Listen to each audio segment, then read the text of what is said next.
Now I want to cover my 9 steps to master your YouTube channel and YouTube search engine optimization. But I want to share some amazing stats about video first. 70% of all web traffic comes from video. YouTube reaches more US adults ages 18 to 34 than any cable network.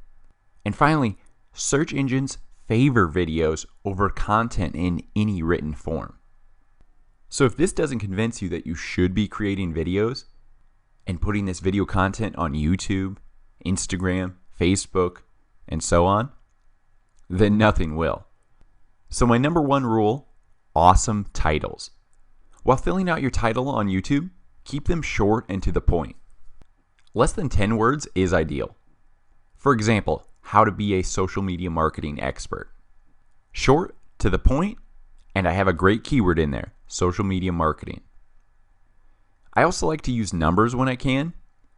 These give viewers actionable steps, and they're more likely to click your video if they know, oh, there's only 5 steps to figure out this process. There's only 10 ways to find that perfect keyword. So again, like I said, make sure to add that most important keyword to the title. Like my first example, social media marketing expert. This main keyword should describe the main benefit of this video or answer the question that this video is answering. So a great site for finding these actual questions typed into YouTube is app.questionsamurai.com. So between this app and my keyword planner on my Google AdWords, I literally can find all the titles to my YouTube videos because I'm answering the questions people are typing into Google and YouTube.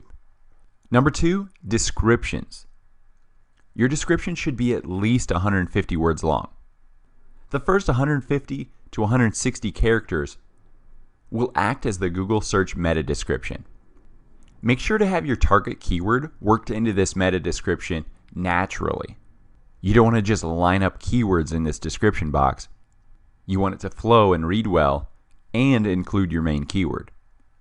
After this meta description, you'll want to add a call to action with your first link. So you have your meta description and then that relevant link that relates to this video. Hey, if you love this video, check out our course relating to it at CourseEnvy.com. Next, add additional information about this video or about your website or about your services you offer. YouTube allows 4,850 characters for this description, so use it. It can only help you better rank for various keywords. Finally, finish this description with links to all your other services, all your social media accounts. So here's the layout I use. The first 160 characters is the search engine meta description. I try to get at least 1 keyword in there, naturally. Then I press enter, have my call to action, and then paste the link next to that call to action. Then I add anywhere from 1,000 to 3,000 characters of more information that's relevant to my video, brand, services, products, and so on. Then I press enter. I add a relevant resource. Maybe this isn't a link to my website. This is something just helping the viewer, telling them that you provide value besides your own brand. Then below that resource, add more relevant links to your websites. And then finally, one more call to action, follow us on social media. Facebook, paste the link, Twitter, paste the link, and so on. My number 3 rule is tagging. YouTube allows up to 500 characters for the tag section. So the first type of tag I use is a specific tag. These are specific keywords that someone would type directly into the YouTube search bar, such as how to choose a domain name. That whole phrase will be just one tag. Next are single word tags. These are keywords that cover those general fields of interest, such as domains, GoDaddy, website. I can even break down that specific tag from above. How to, choose, domain, name. Use your entire tag section. One other note in the tag section, make sure to include a common and unique tag in all your YouTube videos. So by doing this, you will ensure that the up next videos in the right sidebar will be all your videos. So for my example, I use the tag Course Envy, but you can use something even more specific than your brand name to ensure other people don't tag your brand name in their future videos as your brand grows. So besides Course Envy, I also tag Course Envy 12345, as you can see right here. By putting these same tags in every video I make, I am populating the up next video sidebar on the right side of YouTube. So when someone views your video, the right sidebar or up next videos will all be yours because they have this common tag in all of them. YouTube knows because of this tag, all these videos are related. So if someone's watching your video, YouTube thinks, oh, we should populate this sidebar with other relevant tag items.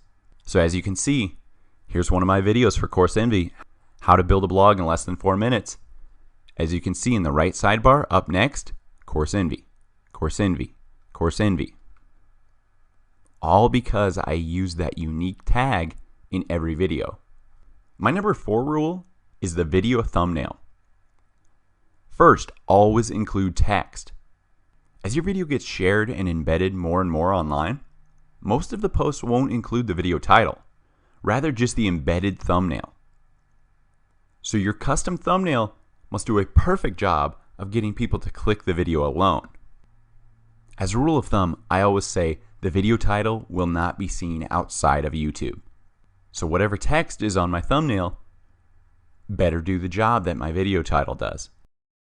One other step I take is to review my thumbnail at a small scale. So before I upload this custom thumbnail, it's a good idea to check and see how it looks shrunk down to that 120 by 68 pixel size. This is the size that it appears in the related video sidebar. So you want to be able to easily read the text on that thumbnail. So look at my YouTube homepage here. Which thumbnail jumps out at you? That's right, it's the ones with a clear, simple image and clean, easy to read text. So for me, that's the Star Wars one. That white font is great on that dark image. The next thumbnail I like is the clean, high-def image for the Marvel video. The other thing I like about this Marvel image is the bright arrow and circle pointing to Spider-Man's head. That really caught my attention. So you can use these animated items or words right on your high-def image. And as you can see, these are great thumbnails because, look at, they directly relate to the view count. 1.9 million, 1.1 million. Number 5 rule, audience retention. How long people spend watching your video is the most important ranking factor for YouTube. It's referred to as audience retention. The longer you get people to watch your videos, the better they will rank. So use the powerful psychological trigger called opening the loop. This taps into the brain's compulsive need to finish things. So open the loop in the first few seconds of your video with an outline of what is to come in the video. Example, in this video we'll take a look at how to do XYZ. So when people see, oh, that third thing is something I really like, as well as the first thing, they're going to minimally watch the first thing, maybe scan through the second thing, and then watch the third. For this outline, I like to use either bullet points or a changing slide for each topic. Another rule, always try to have movement or animation in your videos every 5 to 10 seconds. They're called a video for a reason. They're moving images, okay? Number 6, tell users what to do next. Always finish your videos with a call to action. The more people who like, share, and comment on your video or subscribe to your channel, the better your video will perform in the rankings. This is simply a measure of engagement for YouTube. So it's smart to add call to actions throughout and at the end of each video. Here's an example.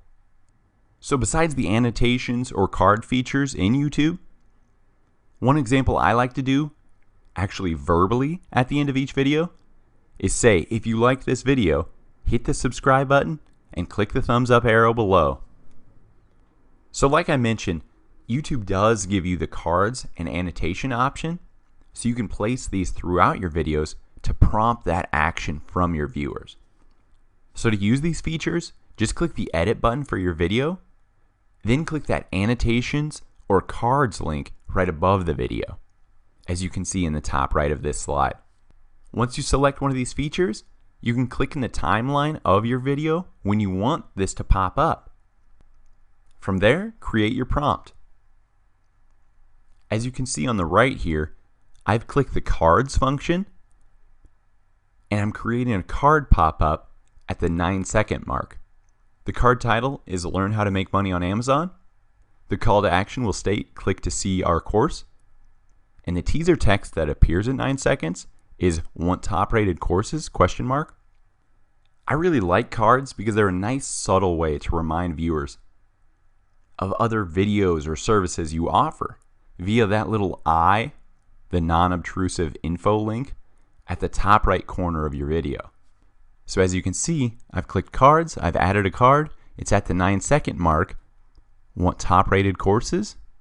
It appeared, and I can click that info thing and it'll direct me to the option I selected for this specific card. Next, I love using annotations because I can link to other videos, other playlists, or even external websites. So you can see this little bubble I inserted from 38 seconds to 44 seconds, and it's a link to an associated website, coursenvy.com/courses. Learn more in our SEO course. So that's what the little speech bubble pops up at 38 seconds because it's relevant to the video at that time. Number 7, make sure your subtitles are on.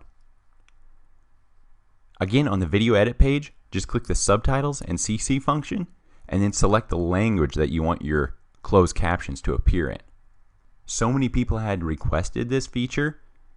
YouTube spent millions on this feature to automate it. So take advantage of it because a lot of people requested it and obviously want that option when they watch videos on YouTube. Number 8, make money. YouTube does not outright say it, but from my experience, I believe they rank videos higher that use the YouTube or Google AdSense monetization program.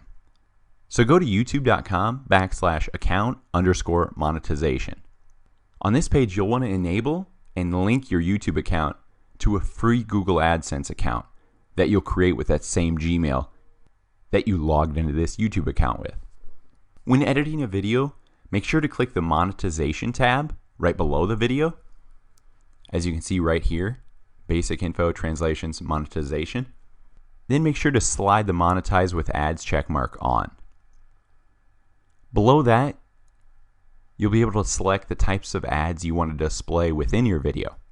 I select all the types. Then click the Save Changes button. My final and 9th rule is blast it early. The first week you post your video is crucial. YouTube will send an elevated amount of traffic to your video the first week to test engagement, comments, likes, shares, etc. If it doesn't produce well that first week, it's going to have a hard time ever ranking well after that. So make that first week magical. Share this video on every social media account. Email it to your customers or newsletter subscribers. Share it in blog posts, and so on.